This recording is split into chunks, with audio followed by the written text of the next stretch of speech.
Datebayo, ouvintes Datebayo Viriatokun. Dessa vez vocês não estão ouvindo passarinho de fundo, pelo contrário, vai ter barulho de carro, moto pra caralho, porque eu não estou em casa nesse momento. E, pior ainda, vocês não vão ouvir passarinho de fundo no episódio inteiro. Quando você mora no interior tem um problema, cara, que quando falta luz, quando falta internet, você não pensa como alguém da cidade pensaria: ah, faltou luz barra internet aqui em casa, que droga, vou ficar 2 horas sem. Quando você mora no interior, cara, você pensa: vou ficar 2 dias sem, porque leva um grande tempo até eles perceberem que você existe lá no meio do mato e irem arrumar. E foi o que aconteceu comigo essa semana. Fiquei sem internet um dia antes da gravação, avisei o Viriato, a gente esperou para ver se voltaria a tempo, não voltou. E aí ele gravou esse programa aqui sozinho. Então será um ótimo episódio, tenho certeza absoluta. Assim como os vídeos do Viriato sempre são bons, agora será um vídeo do Viriato de 1h30 para vocês ouvirem aí. Não participarei dele, peço perdão aí pelo vacilo, mas foi corrigido já, arrumaram, e semana que vem, sem falta, tô de volta pro próximo episódio com a dupla mais amada do Top Cat Nacional. Por enquanto fiquem com o Crazy Viriato no episódio dessa semana, e eu ouvirei ele também, assim como vocês.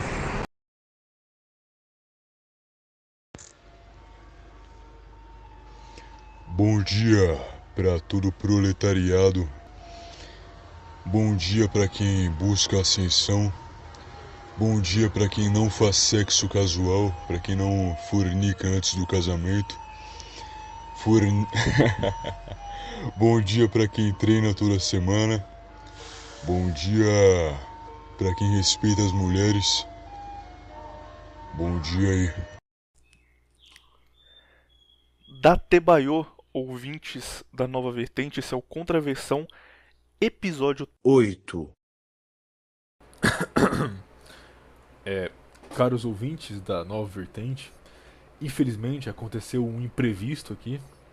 Numa viagem de negócios da nossa equipe, o nosso patrão, o nosso chefe, Hernani Carreira, junto com o meu co-host, William, a.k.a. Menefrego, eles acabaram sendo presos pela Interpol. Infelizmente, o senhor Hernani, para alimentar o seu vício incessante, ele acabou se envolvendo com o tráfico de vibradores anais. Voltando para o Brasil, ele e William foram pegos com mais de 5 vibradores escondidos no reto de cada um deles. Mas não se preocupem, a nossa equipe de advogados já está providenciando habeas corpus e até semana que vem ele já deve estar em casa. Mas né, o show tem que continuar. Então, hoje, infelizmente, estou aqui sozinho. E né, vamos, por favor, desejar muita força para os nossos companheiros William e Hernani nesse momento difícil, né, presos na cadeia, com seus retos violados cheios de vibradores.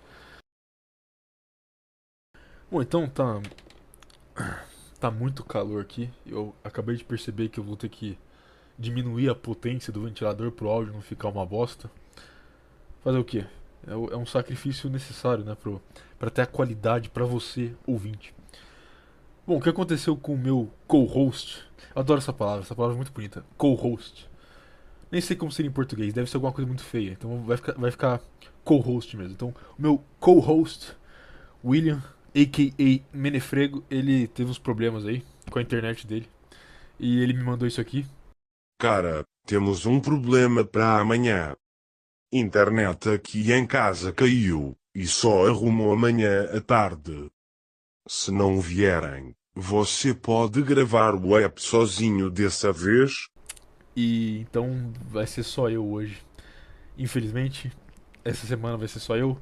Então, você que não gosta de mim, você que é fanboy do meu co-host, olha que palavra bonita, cara.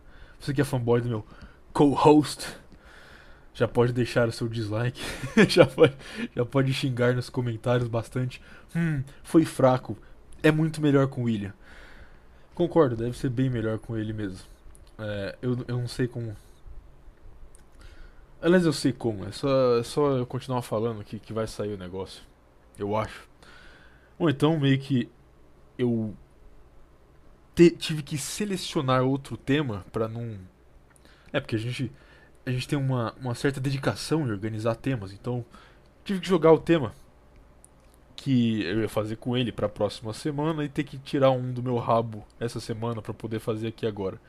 Então eu pensei, o que é uma coisa que dá pra eu falar sozinho e que não, sei lá, e que também seria bom pra eu explicar para o próprio William, na verdade, porque neste episódio ele também é ouvinte. Neste episódio ele é um de vocês, olha que interessante. Eu acho, né? Porque ele nem vai escutar isso, enfim. Então eu vou falar de cavalo. Sim, eu vou falar de cavalo. Aliás, eu vou falar de três coisas. Eu falo de algumas coisas, mas três coisas principais, que é cavalo, proto-indo-europeus e o centro-oeste do Brasil. Ok, vai fazer sentido. Senta aí e espera que vai fazer sentido. É... Pera aí, eu não sei se meu fone tá dando ruído, não sei. Se tiver também, já era. Vai ficar assim. Qual a ligação que essas três coisas têm? Vocês vão ver. Mas é que. Não, também o Centro-Oeste bateu recordes essa semana aí, fez 44 pontos, sei lá quantos graus no Mato Grosso e no Mato Grosso do Sul. Ou no Mato Grosso do Sul, não sei. Então vamos fazer uma homenagem a eles, vítimas dessa onda de calor. Né, que pelo menos eles podem falar: não, a gente sofreu e morremos aí pelo calor, mas fomos homenageados no contraversão do Nova Vertente. Muito bom, maravilha. Bom, enfim, vamos começar então pelos cavalos. Começando por uma história. Vou contar uma história pra vocês. História bem interessante. Tem um lugar aí que eu costumo ir às vezes. Pra chegar nesse lugar demora muito, é bem no interior. Você tem que ir numa cidade pequena. Quer dizer, você tem que ir pra uma cidade pequena que tem lá. Eles têm que pegar uma estrada de terra que dá mais ou menos, sei lá, 1 hora. Se você souber dirigir, tiver de dia, a estrada estiver seca e se você for meio pé de chumbo, você consegue fazer aí uns 50, 45 minutos. Mas geralmente dá 1 hora aí de estrada de terra. Então você tem que ir pra cidade pequena, certo? E pegar mais essa 1 hora de estrada de terra pra chegar no lugar. Nesse lugar, né, tem propriedades lá, tem fazendas e sítios e terras. E tem um cara lá, um velho. Deve ter no mínimo uns 85. No mínimo uns 85. Você olha pra cara dele e você não fala, não dá menos que 85. E vamos chamar o velho de Seu Zé, porque a maioria chama ele de Seu Zé mesmo, então não estaria errando tanto o nome dele pra esconder. Porque, né, tem que zelar pela identidade do Seu Zé que mora no meio da puta que o pariu. Vai que a PF decide bater lá, enfim. Piadas à parte. Seu Zé, ele. Por que eu tô contando a história do Seu Zé? Eu não vou contar a história da vida do Seu Zé, não. É um bagulho muito meio longo. Talvez um dia eu conte a história do Seu Zé. Resumidamente, Seu Zé é um velho que mora sozinho lá no meio do mato. E ele tá sempre andando de cavalo lá pelas redondezas. E aí que eu vou falar de cavalo, então vou falar dele. Mas o interessante do Seu Zé é que, como eu disse antes, ele tem 85 anos. E você vê na cara dele que ele tem 85 anos. Você vê no jeito que ele anda, no maneirismo dele que ele tem 85 anos. Você vê até pelo jeito que ele fala, que ele tem 85 anos. Ele tem um. Pessoas velhas, elas têm uma dicção muito melhor. Aliás, é um assunto muito interessante esse. Você pode ver, por mim mesmo, a minha dicção, olha só. Falando de dicção, a minha dicção fica pior, olha que maravilha. A minha dicção é horrível. Entendeu? Vocês aí sabem, e muita gente já me critica. Eu aceito críticas, não tem problema. Eu também critico a minha própria dicção, porque é ruim mesmo. Mas se você parar pra ver, pegar pessoas mais velhas, você vê que nas gerações, uma atrás da outra, a dicção das pessoas foi ficando pior. Olha que irônico, cara. Você começa a falar de dicção, a dicção piora, enfim. Entre as gerações mais novas, você vê que a dicção é num nível uniforme pior que as gerações anteriores, enfim. Talvez eu fale disso outra hora. Então, seu Zé tá sempre andando de cavalo e seu Zé tem 85 anos. No mínimo, acho que deve ter uns 86, 87, talvez menos. Deve ter entre 83 e 87, por aí. E ele tá sempre descalço, ele não usa sapato, não usa nada. Aliás, eu vi ele andando, ele usa galocha pra ir tirar leite das vacas. Entendeu? Pra entrar no meio da bosta das vacas, ele põe uma galocha, só isso. O resto do dia fica o dia inteiro descalço, ele anda descalço. Mas o interessante é que o seu Zé, ele anda de cavalo sem sela. É isso mesmo, é um velho de 85 anos que anda de cavalo sem sela. E essa é a parte interessante, é porque é quando eu. Se eu.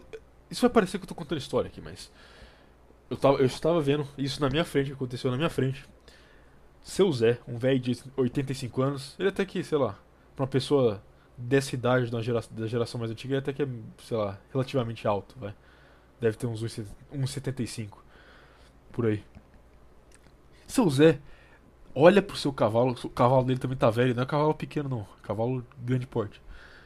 Seu Zé olha pro seu cavalo, descalço, e pula em cima do cavalo dele. Ele joga uma perna e pula por cima do cavalo dele e tá lá sentado em cima. E já era, e vai embora. De cima do cavalo lá. É realmente fascinante você ver a capacidade do corpo humano mesmo na cidade. Porque você olha, por exemplo, velho de cidade, você nunca vai ver. Velho de cidade pede pro motorista descer o elevadorzinho do ônibus pra ele poder subir. Entendeu? Ó, já comecei falando mal de cidade, olha que maravilha. Já pode marcar no seu bingo aí. Mas enfim, seu Zé é, tem uma agilidade, uma mobilidade incrível. Até porque, olha só, eu nunca fiz isso. Ok, eu nunca tentei também, mas eu nunca pulei em cima do cavalo sem rédea. Eu nem sei se eu. Talvez eu conseguiria, não sei. Não vou dar de, como diria, grande meu patrão, Hernani Carreira, dar uma de Jaspion. Não vou dar uma de Jaspion, falar que eu conseguiria, porque eu não sei, nunca tentei. Talvez, sei lá, depende do cavalo. Mas enfim, esse aí eu vou falar de cavalo. E contei a história aí do seu Zé que monta no cavalo sem sela. É muito solitário falar isso aqui sozinho. Eu fico esperando, entendeu? Eu fico esperando o comentário do meu co-host William. Só que eu tô aqui sozinho, entendeu? São meia-noite e meia. Eu tô aqui sozinho falando, olhando pra tela aqui do computador, vendo as ondas do áudio subindo e descendo. Isso é meio deprimente, pra falar a verdade. Isso aqui não é vida pra ninguém, não. Brincadeira, tudo piada, tudo brincadeirinha, vai, enfim. Então a pergunta que eu quero fazer aqui é o seguinte: qual é o animal mais importante pro ser humano? Ok? Cachorro. Não é cavalo, é cachorro. Cavalo é o segundo. Então o primeiro animal mais importante pro ser humano é o cachorro. Que talvez isso valha em outro episódio. Mas o segundo mais importante pro ser humano é com certeza o cavalo.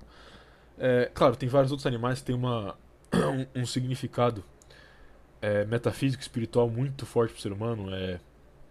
Por exemplo, urso, leão, lobo tem um significado muito forte. Javali tem um significado muito forte, principalmente por exemplo, celtas e germânicos, eles viam no javali uma figura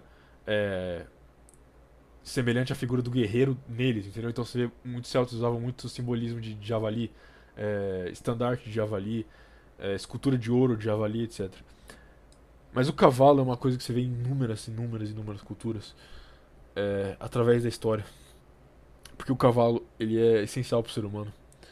E semelhante ao cachorro, o cavalo evoluiu junto com o ser humano. Outra coisa interessante do seu Zé é que o seu Zé não só ele andava no cavalo sem sela, mas sempre que pra onde ele ia todos os cachorros que ele tinha. Ele deve ter uns 5, 6 cachorros. Tudo ia correndo atrás dele, com ele em cima do cavalo sem sela. Que é detalhe interessante aí. Mas enfim, a relação do ser humano com o cavalo. Onde começa a relação do ser humano com o cavalo? Essa é uma pergunta difícil de responder porque né, isso é pré-histórico demais até. Mas o que dá pra gente falar é de evidência. Vamos falar de evidência aqui. Desculpa. Bebi muita água hoje. Tá calor. Então, evidências. Tem uma região que é muito underrated, digamos assim. Que provavelmente é uma das regiões mais importantes para a humanidade, eu diria. E ninguém dá importância para ela. Eu aposto que você não conseguiria nem nomear os países que estão nessa região. Que é o estepe da Ásia Central.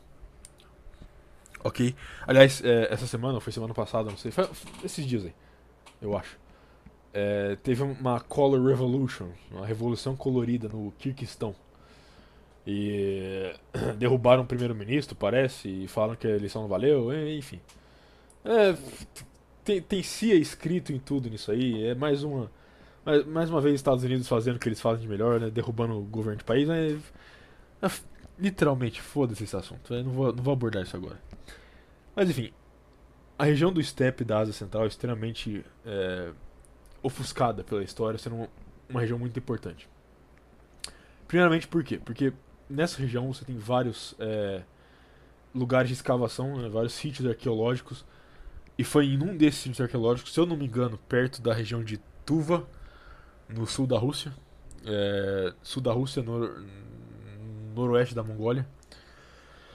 Que encontraram o que é provavelmente a maior evidência dos primeiros seres humanos a andarem de cavalo, a domesticarem cavalo. Bom, esse sítio arqueológico, o que eles encontraram é uma coisa interessante, porque eles encontram vários restos mortais de cavalo, certo? Alguns roídos, já vou explicar isso. Então, mas eles não encontram muitos restos mortais de seres humanos. Então, não dá pra saber muito bem, eles teorizam tal, mas não dá pra saber muito bem o que eram exatamente os primeiros seres humanos que dominaram o cavalo, entendeu? Não dá pra saber exatamente, dá pra especular. E a minha especulação, e a de muita gente, é que tem uma relação muito grande com os proto-indo-europeus. Já vou chegar nisso. Mas pra fazer a parte do osso ruído.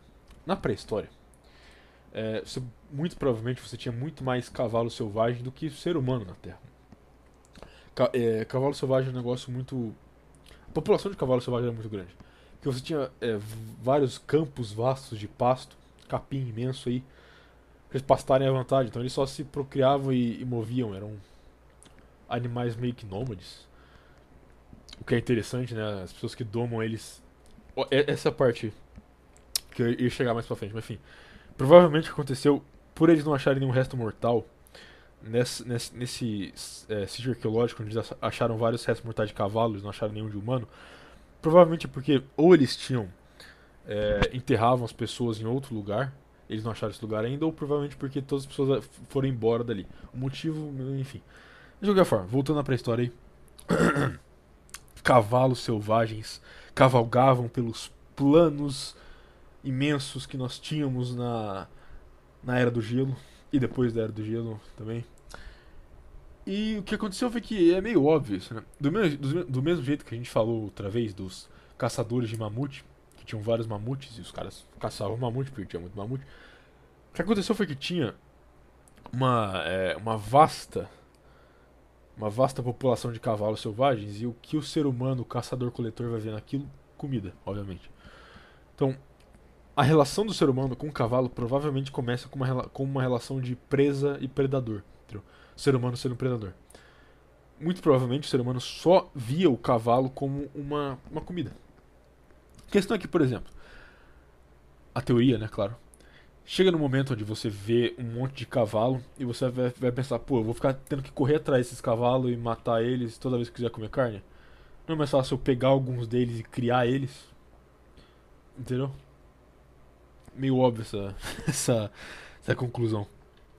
Até aí tudo bem. Então, provavelmente não foram os primeiros humanos a fazerem isso com cavalos. Entendeu? Talvez esse sítio arqueológico seja dessa tribo que foi a primeira tribo a fazer isso. Talvez. Mas enfim, criar o cavalo em si não é ainda a parte crucial, porque provavelmente usar cavalos para criar e gerar alimento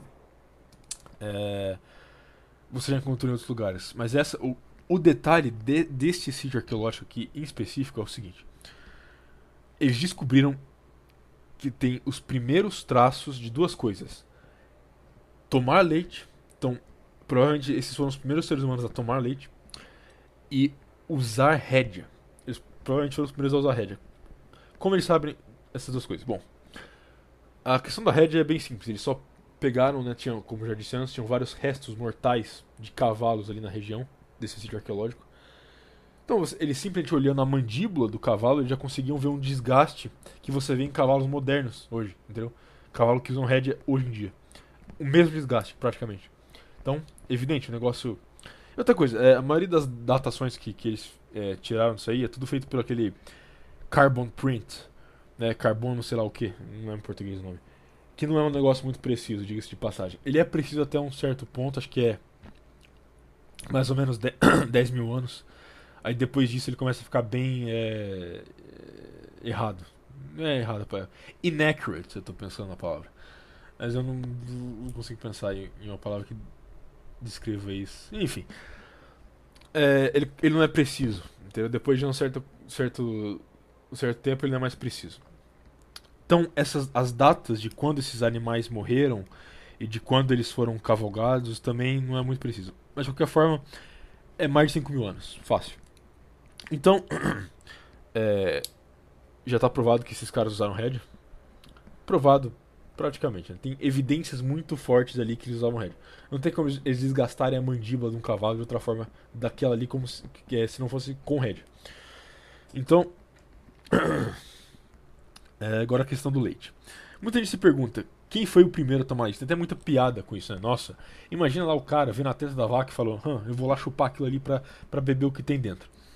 Não foi exatamente assim que aconteceu. Primeiro porque os primeiros animais que o ser humano ordenhou não eram bovinos. Eram cavalos. Não cavalo. Quem que toma leite de cavalo? Quem toma leite de cavalo é só o senhor Hernani Carreira, né? Porque o resto... Enfim. Leite de égua, né? Eles tomavam leite de égua. Provavelmente a conclusão aqui também é meio óbvia, né? Eles estavam agora criando cavalos. Eles viam que quando o cavalo dava cria lá e bebia o leite da égua, certo? Eles pensaram, olha, a gente consegue extrair aquilo ali pra gente, certo? E essa era a teoria por muito tempo dos arqueólogos, acho que é arqueólogos, dos arqueólogos que escavaram isso aí.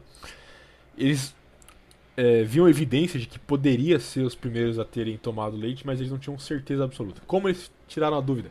Bom, eu não fechei a janela, acho que tá dando barulho. Enfim. É o que é. Como eles chegaram nessa conclusão então? Eles acharam potes desse povo nesse sítio arqueológico. Então, eles pegaram os potes de argila não, de barro, e eles tiraram amostras das paredes dos potes, entendeu? Tipo assim, você tem um pote, aí dentro do pote você tem ali a parte onde vai entrar em contato com as coisas. Então, eles tiraram um filamento daquilo e examinaram a parte de dentro do pote, porque não sei se você sabe, mas o barro ele absorve as coisas feitas de barro, certo? De argila, etc. Elas absorvem as coisas que ficam nelas e fica guardado aquilo ali por muito tempo. Então, o que eles examinaram o negócio, e a primeira coisa que eles descobriram é que tinha gordura de animal. Ou seja, provavelmente o que eles acharam volta no começo que eu falei dos ossos ruídos. Que era que os caras estavam fazendo sopa com os cavalos. Não sei, nada de novo aí. Como eu falei antes, a intenção deles dominarem os cavalos, primeiramente era por comida, pra comer os cavalos mesmo. Eles devem ter descoberto que. Não descoberto, mas algum cara. Olha só, isso que é interessante. Porque, com certeza, em algum momento, foi um cara só que pensou: e se eu subir em cima daquilo? Entendeu? E aí ele desenvolveu uma rédea e foi lá e tentou ir. E aí você tem um povo que cavalga agora. Porque, olha só, primeiramente, a partir do momento que um povo cria algo que é muito eficiente, todo mundo em volta, todos os povos em volta, eles vão olhar aquilo e vão pensar, pô, eu tenho que fazer aquilo também. Aquilo é muito inovador, aquilo é muito bom, aquilo vai facilitar muito a minha vida. Eu tenho que fazer aquilo também. Entendeu? E foi assim, por exemplo, que aconteceu a Revolução Neolítica, entendeu? Na Anatólia. O que aconteceu foi que um povo desenvolveu a agricultura, todos os outros povos em volta viram, pô, aqueles caras estão trabalhando muito menos, agora eles só plantam, eles não ficam o dia inteiro caçando. Vou fazer aquilo ali também, entendeu? Então olha só, inveja parece ser um motor muito forte pro ser humano. Enfim.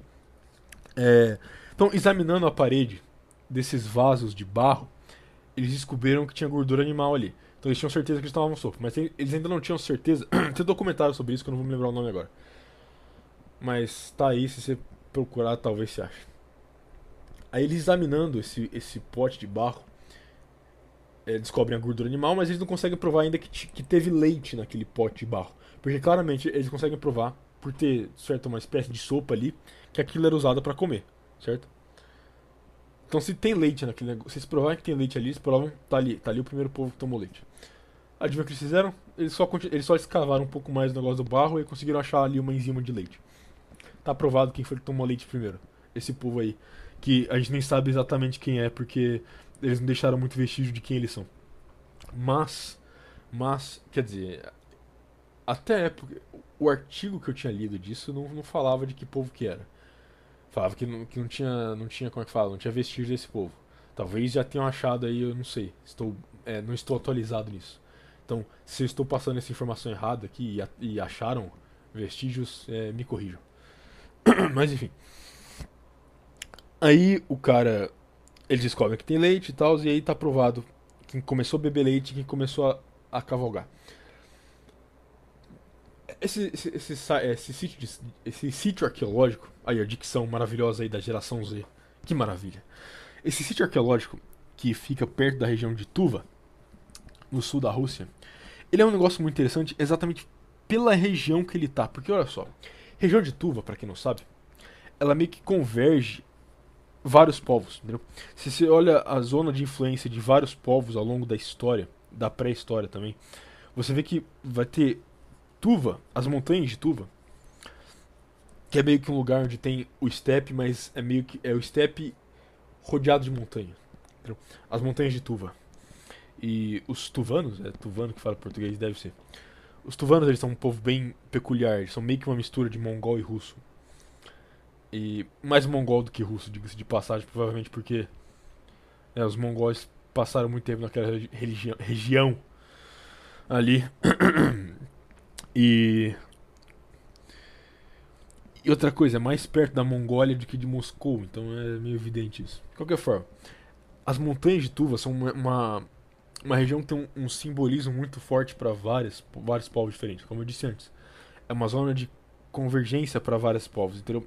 Os citas convergem ali, os proto-indo-europeus. Bom, citas são descendentes de proto-indo-europeus, então eu devia começar pelos proto-indo-europeus, enfim. Os proto-indo-europeus, os citas, os sarmatas, os mongols, os indo-iranianos, os partas, enfim, vários povos convergem nessa região de Turva. E você achar a origem do cavalo, de montar em cavalo e do leite nessa região, não é tão surpreendente assim, certo? Se as culturas mais equestres da história da humanidade todas têm em comum habitarem essa região de uma certa forma, né? Convergerem nessa região, meio que evidente que isso provavelmente seria o berço da cavalaria e do leite. Bom, proto-indo-europeus. É um assunto complicado, é um assunto complexo. É difícil de falar só em algumas horas sobre isso. Tem que resumir. Mas os proto-indo-europeus são um povo real, eles existiram mesmo. Vamos lá, vamos dar um contexto aqui primeiro. Europa e Ásia Central pré-histórica, ok? Deixa eu pegar os mapas aqui pra ver se eu. Não, eu vou falando aqui, eu ver se eu acho os mapas. Europa e Ásia Central nessa época, você tinha alguns povos dominantes ali. Em especial os fazendeiros neolíticos, como eu falei antes, que vêm da Anatólia, depois da Revolução Neolítica. Eles são os primeiros agricultores, os primeiros a plantar, etc. Você tem os caçadores-coletores do Ocidente, que dominavam a maior parte do noroeste da Europa e parte do norte da Europa. Você tinha os caçadores-coletores escandinavos, você tinha os caçadores-coletores do leste, certo? Então, esses eram os povos dominantes da Europa e na Ásia Central. Boa parte da Ásia Central era dominada por caçadores-coletores do leste. A Europa era dividida entre fazendeiros neolíticos e caçadores-coletores ocidentais e caçadores-coletores escandinavos. Mas você tinha só uma pequena região ali na Estepe Pôntica, onde tinha um povo específico, os proto-indo-europeus. Eu tô falando aqui de mais ou menos 4500 a.C. Ok? 4500 a.C. 6.500 anos atrás, a matemática do cara. Enfim. Então, mais ou menos aí, mais de 6.000 anos atrás, os proto-indo-europeus eles tinham uma área pequena, de certa forma. Na Estepe Pôntica, pra quem não sabe onde é a Estepe Pôntica, fica ali depois entre a Ucrânia, o Cáucaso e o começo da Ásia Central. Aquela região ali. Ao nordeste do Mar Negro. Então, só aquela região pequena era a zona de influência dos proto-indo-europeus, ok? Isso 4500 a.C., certo? Então, de todas as regiões da Europa, na verdade tinha também tinha um pouco de proto-indo-europeu nos Balcãs também. No norte dos Balcãs tinha um pouco de proto-indo-europeu. O norte dos Balcãs era um negócio meio misturado ali. Tinha neolítico, tinha caçador-coletor e tinha proto-indo-europeu. É... Porra, não sei como é que tá meu áudio de novo. Enfim, se eu perder isso aqui, eu faço de novo. Ou não, sei lá. Enfim, vamos continuar.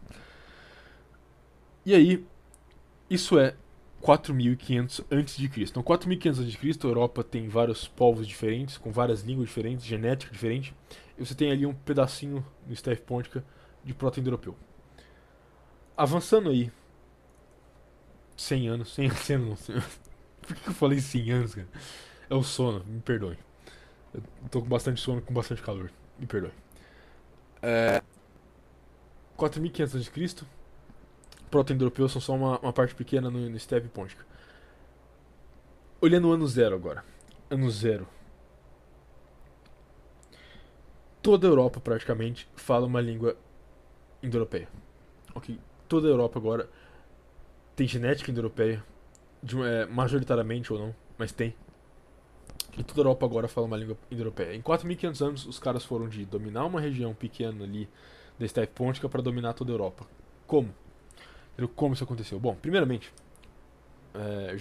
já contextualizei o que eles eram no começo, porque é a seguinte, proto-indo-europeu é o ancestral de 3 grupos primários: os indo-europeus, os indo-arianos e os indo-iranianos. Eles sendo... outra coisa, um certo grupo aí, um certo grupo alemão, no começo do século XX, eles estudaram bastante essa questão antropológica dos proto-indo-europeus. Só que eles usaram outro nome. Eles não usavam o nome proto-indo-europeu, eles usavam o nome ariano. Entendeu? Só que como, né, virou um termo politicamente incorreto, eles tiveram que criar outra coisa. Então eles criaram proto-indo-europeu. Engraçado que a antropologia, ela é bem politicamente incorreta ainda, entendeu? Eles meio que não se curvaram ao globo homo, não.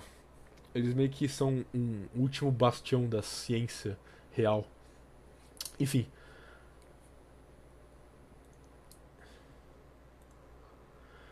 Mas aí o termo ariano passou a ser associado aos indo-arianos, que são um braço dos proto-indo-europeus. Bom, por que os proto-indo-europeus são tão relevantes assim? Porque não só eles dominaram a Europa em 4.000 anos, mas eles dominaram o mundo inteiro em 6. Exemplo. Que língua que você está falando agora? Quer dizer, que língua que eu estou falando agora e você está escutando? Português. Português é uma língua indo-europeia. Ok?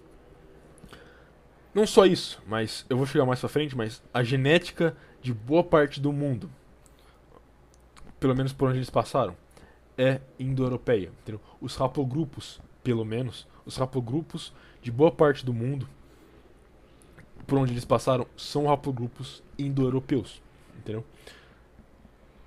O Brasil, você pode pensar, não, o que o Brasil tem de indo-europeu? A maioria do haplogrupo brasileiro, indo-europeu. Okay? Ah, mas o brasileiro é miscigenado, não sei o quê. Sim, é verdade, é miscigenado, mas haplogrupo não é uma questão absoluta genética. É uma questão de linhagem do DNA do cromossomo Y. Entendeu? É uma questão de linhagem paternal. A maioria das linhagens paternais do Brasil e de quase toda da América toda, com exceção de alguns países que são majoritariamente nativos, mas boa parte, quase que a América inteira, os haplogrupos são indo-europeus. Europa, Ásia Central, indo-europeus. Até na Ásia, no norte da África, quer dizer, na Ásia Oriental e no norte da África, você vê influência indo-europeia. Esse é o tanto que esse povo influenciou. Esse foi o povo, os proto-indo-europeus e os descendentes deles foram os povos mais relevantes da história da humanidade. Entendeu? Não tem como negar isso. O fato de que, por exemplo, eu tenho um... Não quero ser o palestrinha, né, o Zé PDF, mas tem aqui, eu tenho um artigo aberto aqui. Mais de 70% dos haplogrupos no Brasil são indo-europeus. Okay? O haplogrupo dominante no Brasil, por exemplo, é R1b, que é do oeste da Europa, que é associado com os indo-europeus e a mistura dos indo-europeus com os fazendeiros neolíticos e os caçadores-coletores do ocidente. R1A é associado diretamente aos indo-europeus. Enfim, eu vou chegar nisso mais pra frente, mas você vai ver que não é uma questão só de haplogrupo, essa questão da influência dos indo-europeus. Enfim. Proto-indo-europeus. O grupo mais culturalmente próximo a eles, numa questão uniforme, de que, tipo assim, a gente tem relatos sobre eles e você sabe como eles eram, porque pessoas escreveram sobre eles e você tem vários e vários sítios arqueológicos sobre eles, etc, etc, etc, são os citas. Ok? Os citas são extremamente relevantes, a gente já falou várias vezes deles aqui, e vai falar mais vezes aqui. O tema, eu vou dar spoiler aqui. Se você já chegou até aqui ouvindo só a minha voz, sem ouvir a voz aveludada do meu co-host, William, e você aguentou chegar até aqui, eu já dou spoiler pra você do que seria o tema que a gente ia fazer. A gente ia falar sobre mulheres guerreiras, ok? MGTOWs agora estão em Suicide Watch. Brincadeira. Mas iríamos quebrar o mito das mulheres guerreiras, entendeu? A gente ia falar das Amazonas. As Amazonas são algo que Heródoto relata de algo que ele viu entre os citas, entendeu? Heródoto é a melhor fonte histórica sobre os citas, porque ele fala muito sobre eles. Do mesmo jeito que Tácito é a melhor fonte sobre os germânicos, porque ele fala muito sobre germânicos, tem até um livro, né, Germânia, que é meio que uma enciclopédia sobre as tribos germânicas. Enfim, tribos germânicas também, que diga-se de passagem, são bem indo-europeias. Talvez eu fale mais disso. Os citas, então, a gente já mencionou eles várias vezes aqui, é porque eles são extremamente relevantes para você entender o que eram os proto-indo-europeus, porque de todos os povos descendentes dos proto-indo-europeus, os citas foram os que menos se quebraram e menos foram influenciados por outros povos. Até porque os citas ficaram no que é a terra natal dos proto-indo-europeus, eles ficaram no Steppe Pôntica. Na Steppe Pôntica. Eu não sei por que steppe em português é feminino. Não faz sentido nenhum. É steppe, certo? Steppe. Parece que o steppe parece muito mais sério do que a steppe, entendeu? E diga-se de passagem, todo povo que vem do steppe é patriarcal e tem uma religião altamente baseada em venerar deuses do céu, masculinos e patriarcais. Por que eu ia chamar de a steppe? Pô, enfim. Sai do caminho aqui. Então, os citas, olhando a cultura deles, você consegue enxergar muito bem como eram os proto-indo-europeus. Então, desde as vestimentas dos citas, ter roupas bem coloridas e chamativas, capacetes de cone. Capacetes de cone são algo bem indo-europeu. Você vê isso em inúmeras culturas indo-europeias, entendeu?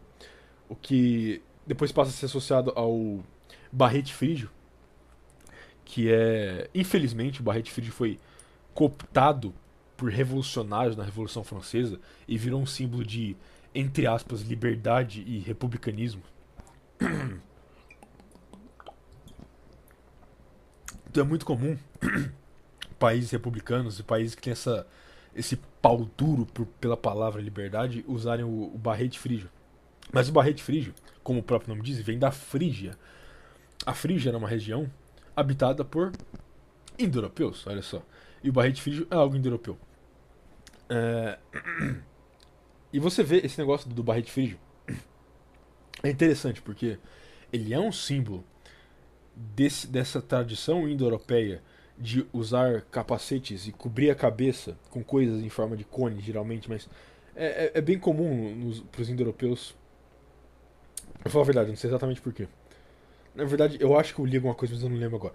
Mas é muito comum eles cobrirem a cabeça com cabelo, eles sempre deixavam o cabelo grande, e com chapéus, certo? Principalmente chapéus cônicos. Os citas usavam aquele chapéu que parecia uma cabeça de dragão, assim.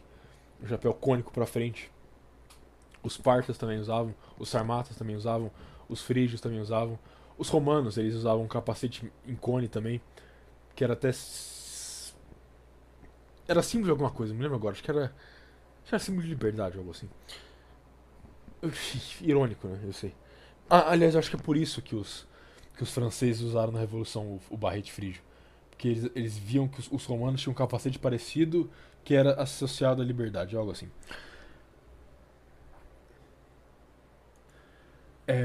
Mas, enfim, Barrete Frígio, indo-europeu.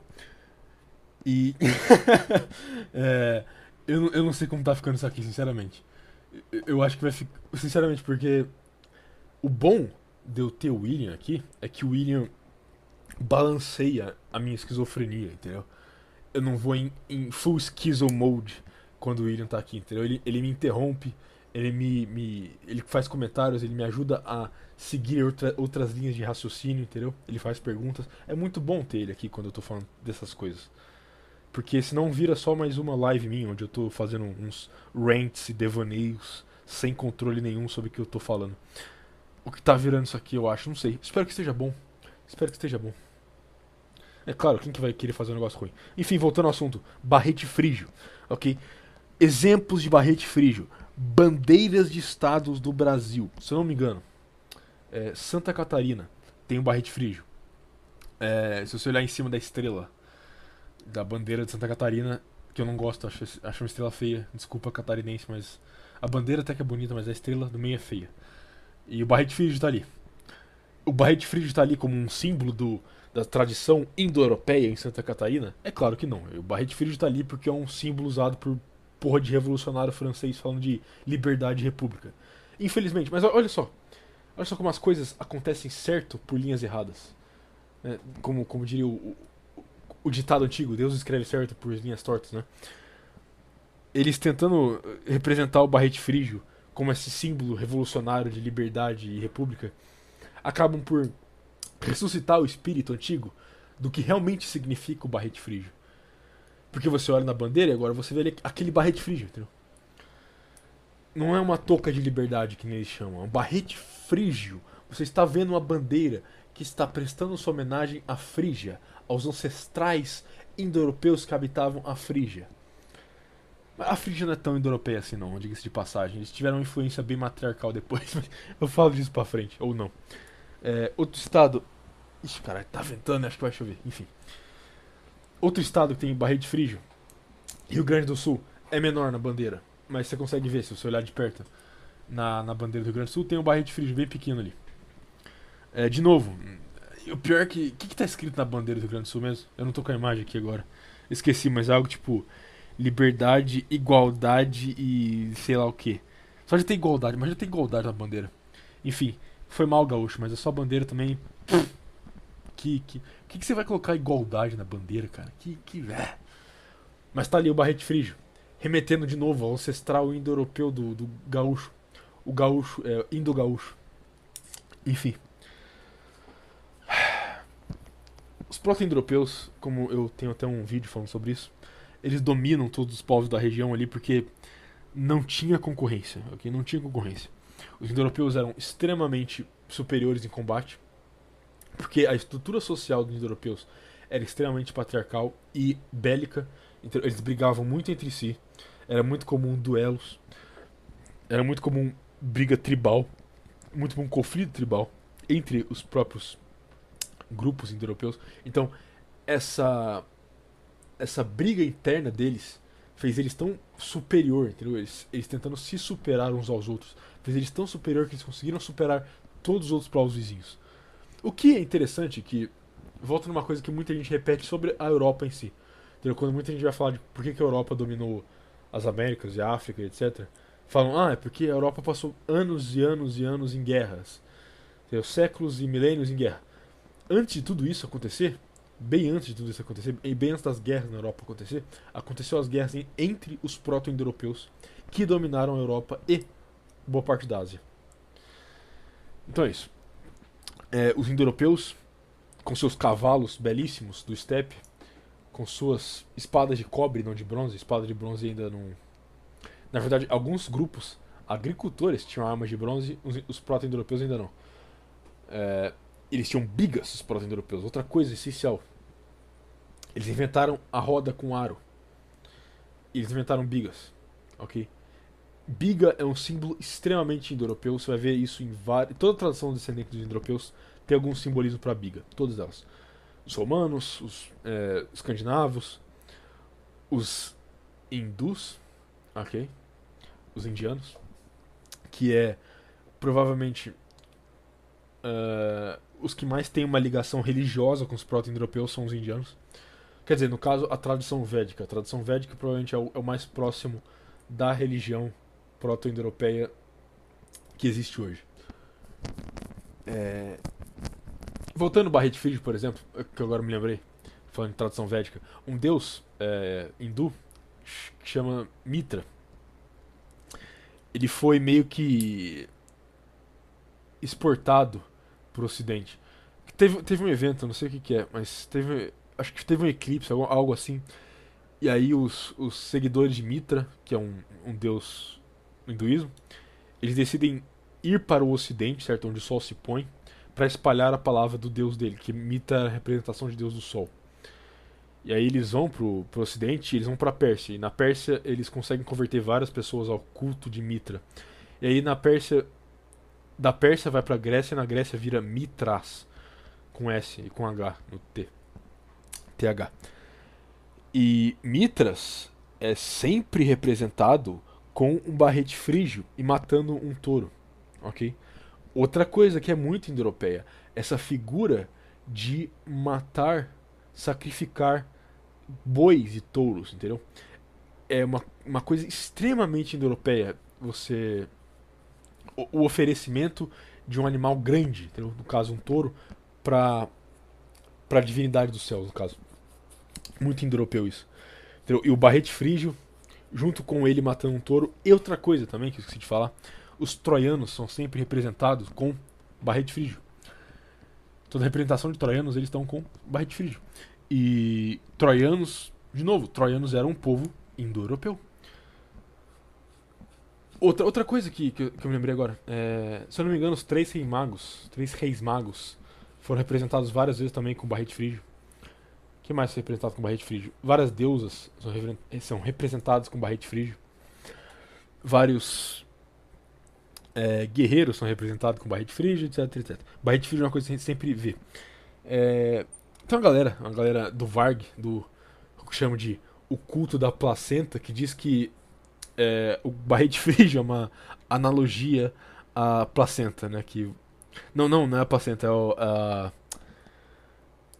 amniotic bag. Como é que fala isso em português? Não sei. Acho que é saco amniótico ou algo assim. Que é um negócio que fica na cabeça do bebê quando ele nasce, entendeu? E eles dizem que o barrete frígio pode ser uma representação disso, desse traço que o bebê tem logo quando ele nasce. Entendeu? Devaneio do Varg também não. Não levo muito isso a sério, não. Onde é que eu tava mesmo? Cara, falar de indo-europeu é foda, tem muita coisa. Mas enfim. Figura do cavalo, né? Que o assunto era pra ser cavalo e virou deuses representados pelos indo-europeus. Toda a tradição de deuses antigos, mitologia antiga, que tem na Europa e no centro da Ásia e no sudeste asiático, são todos. É tudo indo-europeu, ok? O deus central da mitologia proto-europeia é Deus Fetter, que é basicamente a representação do Deus Pai dos céus. Isso é extremamente uma representação da organização social dos indo-europeus, que era patriarcal. Você olha, por exemplo, os povos dos fazendeiros neolíticos, e eles tinham algo que era o oposto completo disso. O que eles veneravam era, enquanto os indo-europeus veneravam, certo, essa figura do Deus Pai dos céus, os fazendeiros neolíticos, os agricultores neolíticos, veneravam a figura da deusa mãe da terra, entendeu? E o que você vê, olha que interessante, porque os indo-europeus, certo, eles dominam esses povos, eles se misturam com esses povos neolíticos, e daí surgem civilizações como os romanos, os hititas, os gregos, e etc, etc, etc, e, enfim. Mas o interessante é que uma coisa que tem em comum entre esses povos, na mitologia deles, é exatamente essa figura do Deus Pai dos céus se juntando com a deusa mãe da terra, entendeu? Por exemplo, uma divindade central para os gregos, Apolo, Como surge Apolo, entendeu? Uma figura solar divina que habita Hiperbórea. Não vou falar de Hiperbórea aqui não, senão o esquizofrenismo vai muito alto. Mas enfim. Como surge a figura de Apolo? Apolo surge de Zeus, que é exatamente um descendente da figura de Deus, Fáter dos proto-indo-europeus. Surge da junção de Zeus com Leto, que é Leto é uma deusa uma deusa mãe da Terra, entendeu? Zeus, deus pai do céu, Leto, deusa mãe da Terra. A junção dos dois surge Ártemis e Apolo. Entendeu? Apolo, o deus solar divino dos deus solar divino, que redundante, enfim. Surge a figura solar de Apolo. E exatamente assim que surgiu. Esses povos surgem assim, entendeu? Os gregos surgiram exatamente da fusão dos proto-indo-europeus, venerando Deus Fáter, entendeu?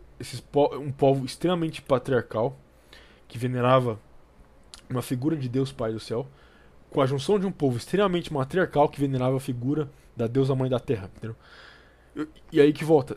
Enquanto Zeus é uma figura que você traça para os proto-indo-europeus no Deus Fáter, Leto você consegue traçar para deusas mais antigas. Peraí, é Leto mesmo? Não, é Leto mesmo. Eu tava confundindo com outra deusa mãe da Terra que é Cybele. Que mesma coisa, é o mesmo arquétipo. É o mesmo arquétipo de deusa mãe da Terra. E Leto é venerada na região da Anatólia muito antes dos indo-europeus, entendeu? Do mesmo jeito que Zeus era venerado muito antes pelos indo-europeus.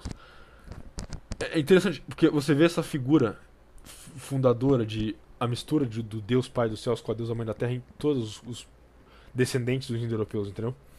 Mas você não via isso muito nos proto-indo-europeus. Os proto-indo-europeus eram mais focados na figura patriarcal do Deus Fáter, entendeu? Enquanto os povos neolíticos eram bem mais focados na figura matriarcal. Provavelmente por isso que eles perderam. Teve um cara que sugeriu um tema aí de sociedades patriarcais contra sociedades matriarcais. Dá pra resumir esse tema bem fácil, pra falar a verdade. Uma sociedade patriarcal existe, e se ela entra em contato com uma sociedade matriarcal, ela domina ela. Acabou. É isso. Uma sociedade pode se tornar matriarcal, mas ela dificilmente vai se tornar patriarcal.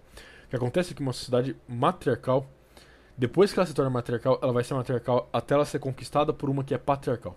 Entendeu? Como surge uma sociedade patriarcal? É difícil. Você vai precisar de várias condições específicas aí. Por exemplo, volta em toda a expansão dos proto-indo-europeus. Os proto-indo-europeus eram o único povo patriarcal numa região de vários povos ou que eram 100% matriarcais ou mais ou menos matriarcais, eram semi-matriarcais, que nem os caçadores-coletores. Eles eram em grande parte semi-matriarcais, meio matriarcais, mas não exatamente matriarcais. Enquanto os povos do sul da Europa, principalmente na Anatólia, hoje a Turquia, você deveria saber o que é a Anatólia, né? Por favor. Mas principalmente na Anatólia, esses povos eram extremamente matriarcais. Tanto é que na região ali das Balcãs até a região da Turquia, é onde você mais acha figuras de Vênus. Entendeu? Figuras de Deus, a Mãe da Terra. Entendeu? Aquelas figuras de mulheres obesas, aquelas esculturas de mulheres obesas com seios bem largos e nádegas bem volumosas entendeu? E gordas e obesas. Entendeu? Por que esses caras faziam essas figuras de deusas sempre obesas? Provavelmente porque isso era o que eles veneravam, entendeu? E essa era como eu posso dizer, a aristocracia, entre aspas, desses povos matriarcais eram mulheres que consumiam altas quantidades de comida. Então, muito provavelmente, as sacerdotisas e a aristocracia, e digamos que a casta sacerdotal, entre aspas, se é que você pode dizer que tenha, porque geralmente uma sociedade matriarcal demais acaba tendo uma certa forma de igualitarianismo, só que é momentâneo, entendeu? A sociedade ela é igualitária por um tempo, até que o matriarcado simplesmente domina e aí você tem uma hierarquia onde é simplesmente mulheres no topo e homens embaixo, entendeu? Uma hierarquia meio binária. Tipo assim, os homens são tudo escravo, praticamente, e as mulheres vão ter uma hierarquia específica entre elas, geralmente baseada em idade. As mais velhas vão mandar mais que as mais novas, é isso. Então, nesses povos da Anatólia que tinham essas esculturas de mulheres gordas, você vê sempre esse culto à Mãe Terra. E. É verdade, esqueci um fato crucial aqui. Cybele, que eu tava falando antes, que é, de novo, uma outra deusa extremamente antiga. É uma deusa grega, entre aspas, depois venerada pelos romanos também, só que ela predata os gregos. Os frígios, que nem eu falei antes, por isso que eu falei que eles não eram tão indo-europeus assim, que eles sofreram com a mistura. Os frígios já veneravam Cybele. Cybele, no mito da Cybele, ela é sempre representada numa biga, de novo aí, ó, bem indo-europeu. Bem indo-europeu aqui, ó. Sobreviva a Jeba. Quem entender, entendeu. Sobreviva a Jeba. Aí, Cybele é representada numa biga puxada por 2 leões. Certo? De novo, volto que eu falei no começo também, que o leão é um animal bem espiritual. Então, Cybele em pé numa biga, puxada por 2 leões, é uma representação muito comum dela. A questão é, quem são esses 2 leões? Esses 2 leões são, se não me engano, um casal que tinha desejo de conquistar algo. Eu não lembro o que era. Alguma coisa. Eles queriam. Não sei, eles queriam invadir alguma coisa, pegar alguma coisa. Eu não lembro o que era a história direito. Mas enfim, era um casal e o cara fez a cabeça da mulher pra eles fazerem o negócio, certo? Juntos. Aí a Cybele descobre isso e transforma os 2 em leões e prende eles na biga delas. Eles são destinados a sempre puxar ela e movimentar ela. O que isso quer dizer? Isso é um simbolismo claro para a questão da sociedade matriarcal, que é personificado na Cybele, dominando o instinto de expansão masculino, certo? Do cara que convence a mulher a fazer um negócio, e domando esse instinto a favor dela, entendeu? Então, transformando ele em leões, em animais instintivos, e usando eles para fazer um serviço de escravo, praticamente, que é puxar uma biga, certo? Então, isso é uma representação perfeita do que a sociedade matriarcal faz com o instinto masculino. Domina ele, torna ele de uma forma animalesca e usa dele para escravizar o homem em si.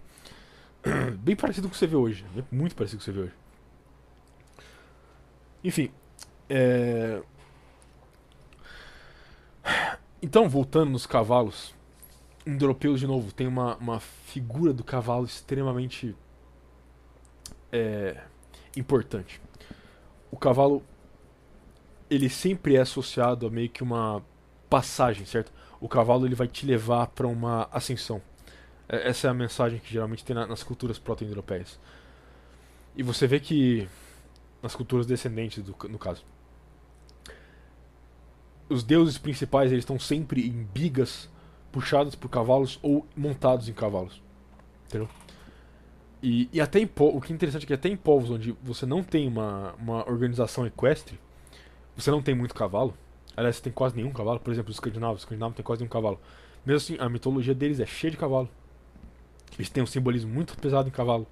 E a maior parte do que eles fazem com cavalo, faziam, né? No caso, o paganismo nórdico. Eram comer cavalo. A carne do cavalo para eles tinha um valor espiritual muito forte. Tem até uma história de um... Não vou me lembrar agora. Acho que acho que era Hakon. Hakon, não é Hakun não. Hakon. O Harkon, não sei, não lembro o nome. H-A-K-O-N ou H-A-R-K-O-N. Enfim, é um dos 2 caras, ou o Hakon ou o Harkon. Eu acho. Que tem uma história que era basicamente um rei escandinavo que se converteu ao cristianismo. E aí ele vai numa assembleia de homens. E na assembleia de homens eles fazem a cerimônia de matar o cavalo e cozinhar a carne do cavalo para comer, certo? E como o cara tinha se convertido ao cristianismo, uma das únicas coisas que não era aceito de jeito nenhum pelos cristãos convertendo os pagãos era comer carne de cavalo. Que é curioso até. Era considerado algo extremamente bárbaro. Então, para um cristão na época comer carne de cavalo era algo impensável. Era um tabu gigantesco. Não sei se é pecado. Eu não tenho conhecimento para te dizer se era pecado comer carne de cavalo. Provavelmente deveria ser considerado. Mas era o suficiente para que nenhum cristão comeria carne de cavalo na época. Era muito associado a paganismo para eles fazerem algo do tipo. Então esse rei, que era um rei da Escandinávia, ele era cristão, mas o povo ainda era majoritariamente pagão. Ele vai numa assembleia de homens, eles matam um cavalo cerimonialmente pra ele comer a carne, e ele se recusa a comer a carne. E aí começa meio que uma revolta entre os homens lá da assembleia, porque como assim ele tá recusando a nossa carne cerimonial que estamos oferecendo a Odin e ele não está comendo a carne? Então isso aí foi várias disputas aí surgiram nisso aí. Mas engraçado que o cara realmente ele se recusou a comer a carne. Ele nem ligou pro que aconteceu, ele falou, não, eu vou comer. E pronto, foi isso.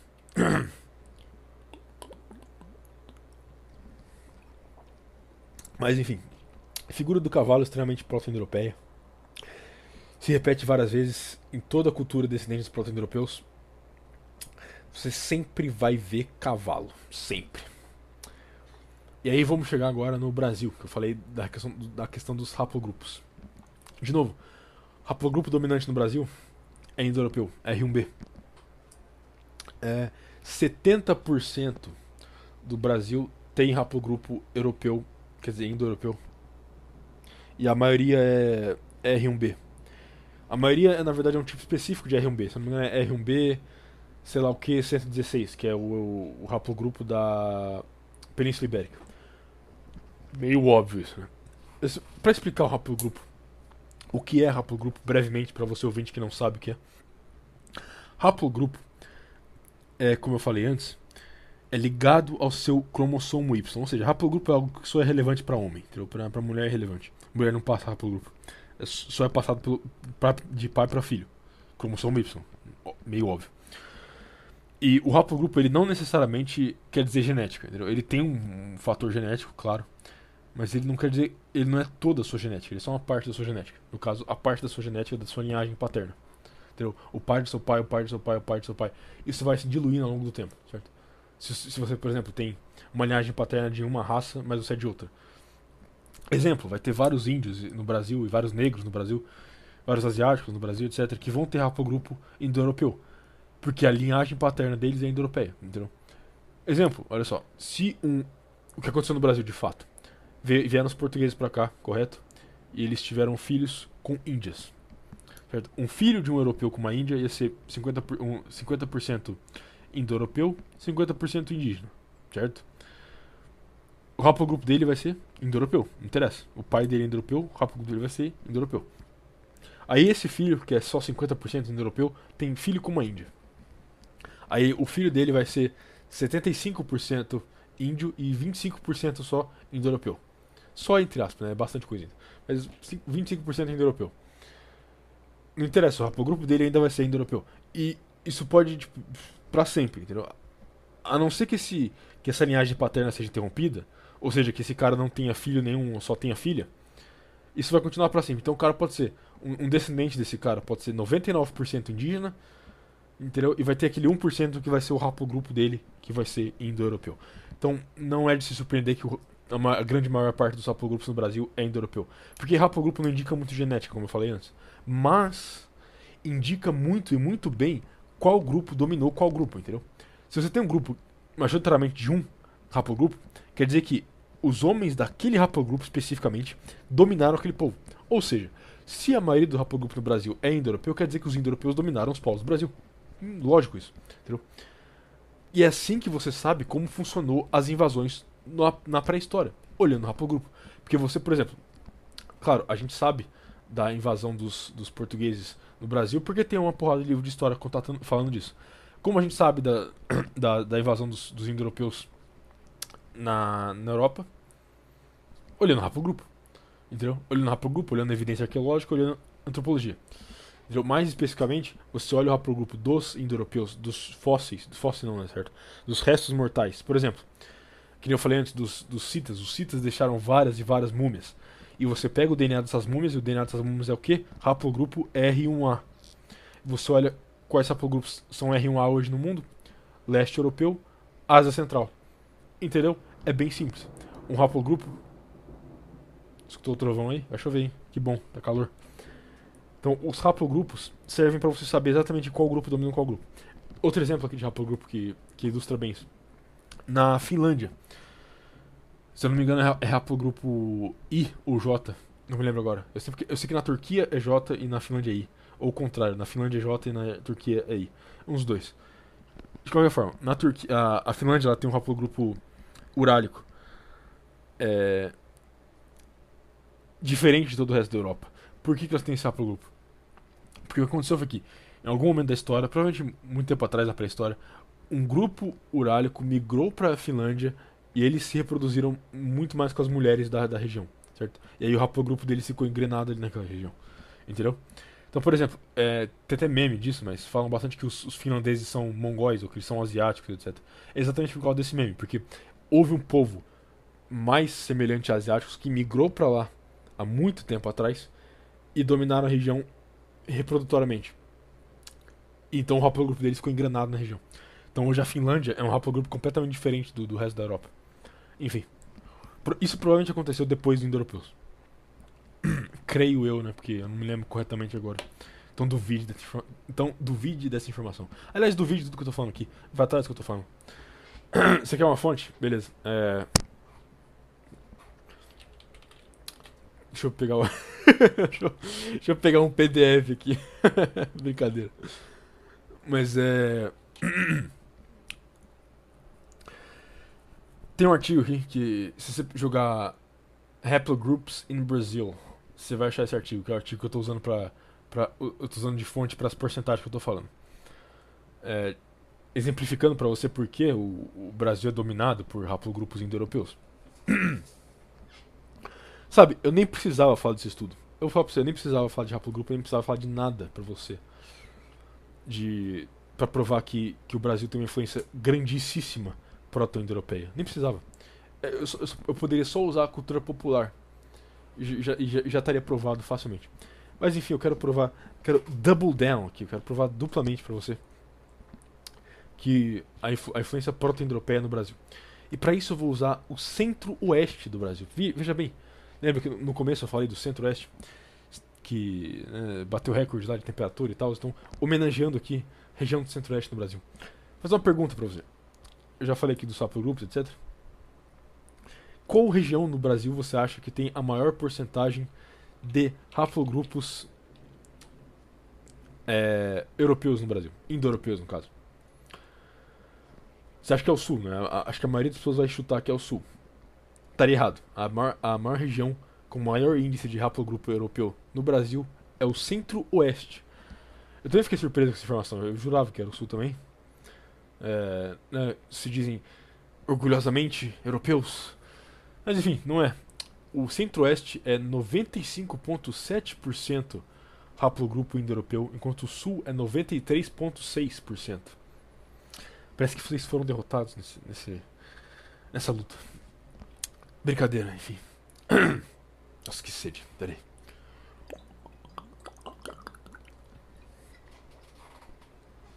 Então, o centro-oeste, falando em questão de haplogrupo, que não é necessariamente genética, nem necessariamente cultural, é a região mais, de novo, por haplogrupo, mais europeia do Brasil. E a questão é essa. De novo, você vê isso no reflexo do cavalo. Você vê isso no reflexo do cavalo. A relação entre o homem e o cavalo é algo extremamente proto-indo-europeu.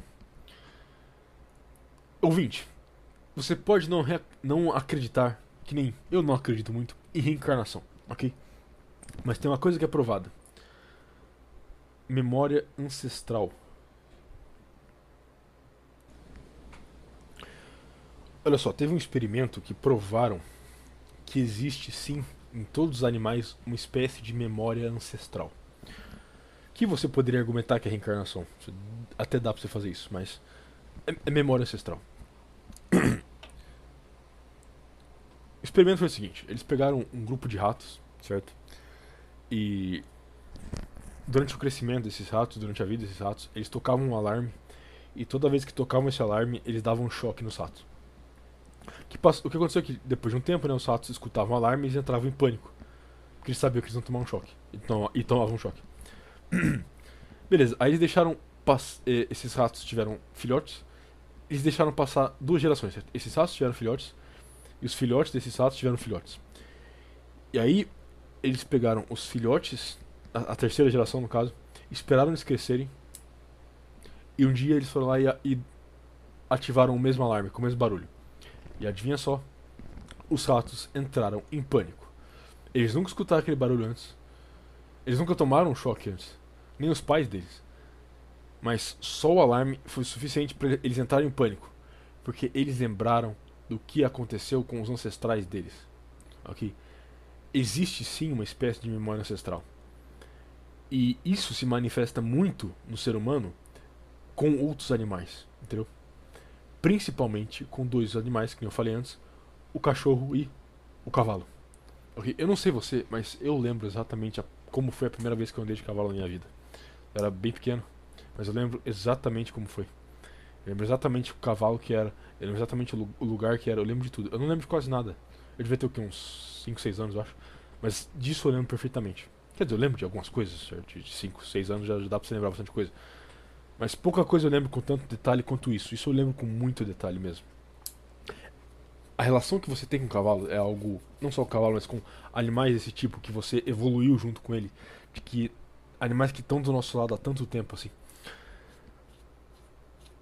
Provavelmente o que aconteceu é que a gente tem uma memória ancestral compartilhada com esses animais. Então quando a gente entra em contato com esses animais, a gente desenvolve um laço muito maior do que com outras criaturas, entendeu? Por que você consegue comer uma vaca, um porco, uma galinha, mas você não consegue comer um cachorro? E você tem um tabu de comer um cavalo, por exemplo? Exatamente porque quando você olha aquele animal, quando você sente aquele animal, você desenvolve um laço com ele instantaneamente quase. Entendeu? Até com um cachorro de rua. Um cachorro de rua, você vê ele e você sente uma empatia por ele. Se você for um ser humano normal, claro. Você olha para aquele cachorro e você já sente uma empatia com ele. Você já sente algo junto daquele cachorro. Entendeu? E é por isso que tantas pessoas têm essa obsessão por cachorro e cavalo. Mulher, principalmente. Você vê isso muito em mulher. Mulher obcecada por cachorro e cavalo.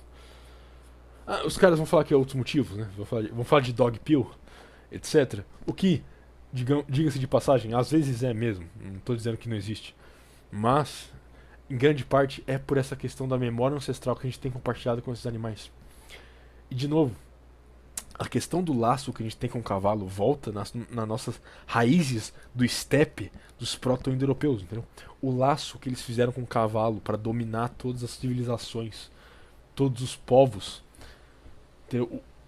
O indo-europeu patriarcal em cima do cavalo dominou o fazendeiro neolítico, venerador de deusas, mães da terra, entendeu? E o laço que ele tinha com o cavalo foi essencial para isso. E você olha no Brasil. Por isso que eu digo que você não precisa de falar de haplogrupos para ver a influência proto-indo-europeia no Brasil. Você não precisa disso. Você só olha a cultura brasileira, entendeu? Você olha o gaúcho, você olha o boiadeiro, o vaqueiro, o tropeiro. O que todos eles têm em comum? Todos eles fazem a mesma coisa. Todos eles sobem em cima do cavalo, eles têm um laço com o cavalo. Eles pastoreiam. Eles são pastores do mesmo jeito que os proto-indo-europeus eram pastores. Entendeu? A vaquejada, que é muito comum no Nordeste, eu não consigo ver nada mais indo-europeu do que aquilo. Entendeu? Dois caras cavalgando muito rápido para derrubar um boi. Entendeu? Isso é uma figura extremamente... realmente não fica mais indo-europeu do que isso, entendeu? Os caras em cima do cavalo derrubando um boi. Volta exatamente na questão de Mitras, entendeu? Um deus muito comum entre as tradições indo-europeias, que é sempre representado como em cima de um boi matando ele, entendeu? A tourada na Espanha é a mesma imagem.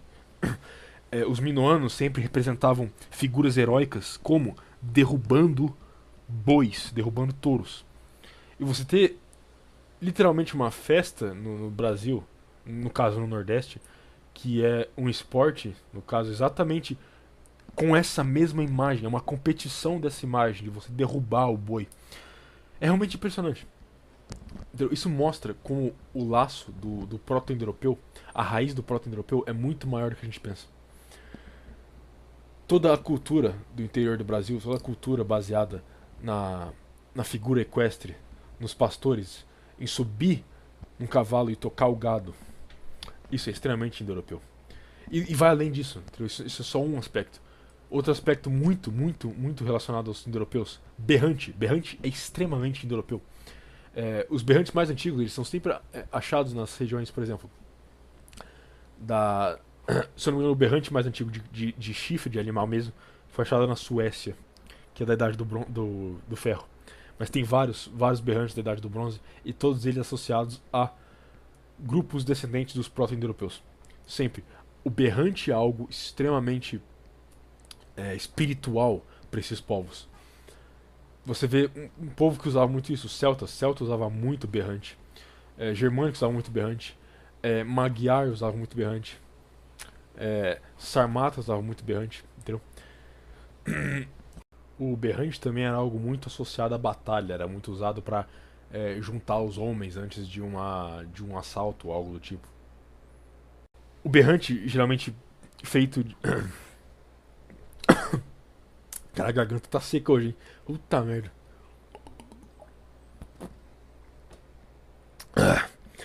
O berrante, quando não era feito de chifre, era feito de madeira ou de algum metal.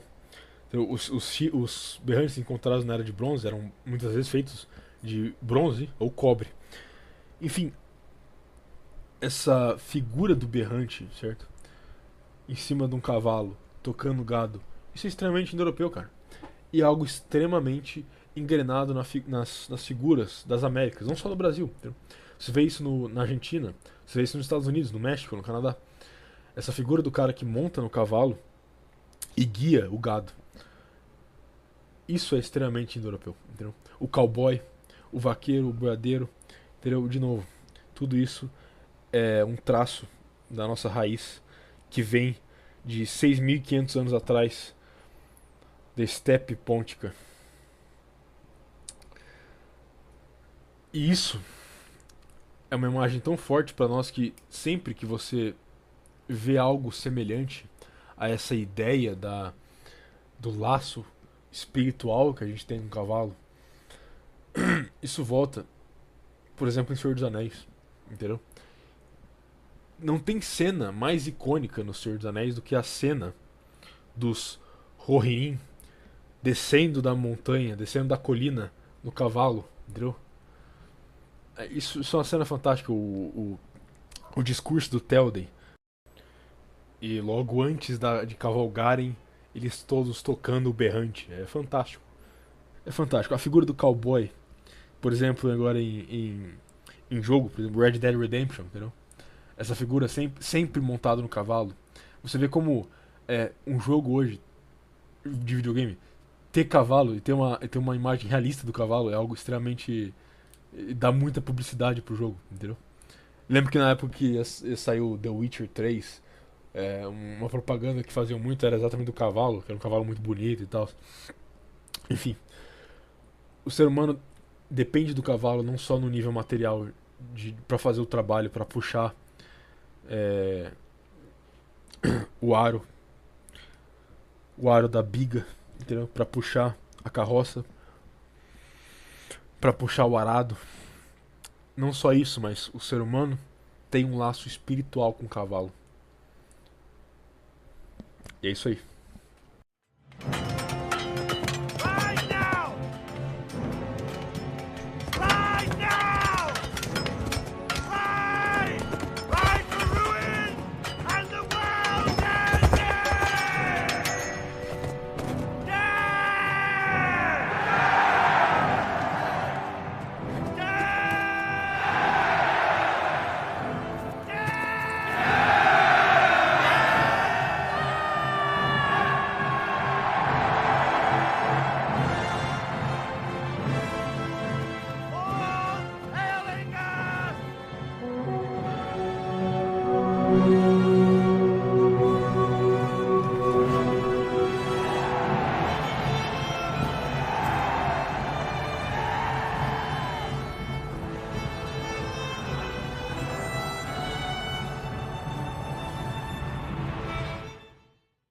Bom, então esse aí, ouvinte, o meu co-host, William, provavelmente vai estar de volta semana que vem. Provavelmente não, com certeza vai estar de volta semana que vem, não se preocupem. Isso aqui não vai ser tão boring que nem foi esse episódio aí. Só eu ventilando e ventilando e ventilando, enfim. Pra quem escutou até aqui, muito obrigado, eu acho. E até semana que vem. Se despede aí, William. Tchau, falou, até semana que vem. Podcast Nova Vertente. com William e Pazer Viriato. Tenho meu cavalo preto, por nome de Ventania, um laço de 12 braças, do couro de uma novia. Tenho um cachorro bragado, que é pra minha companhia. Eu sou um caboclo folgado, eu não tenho família.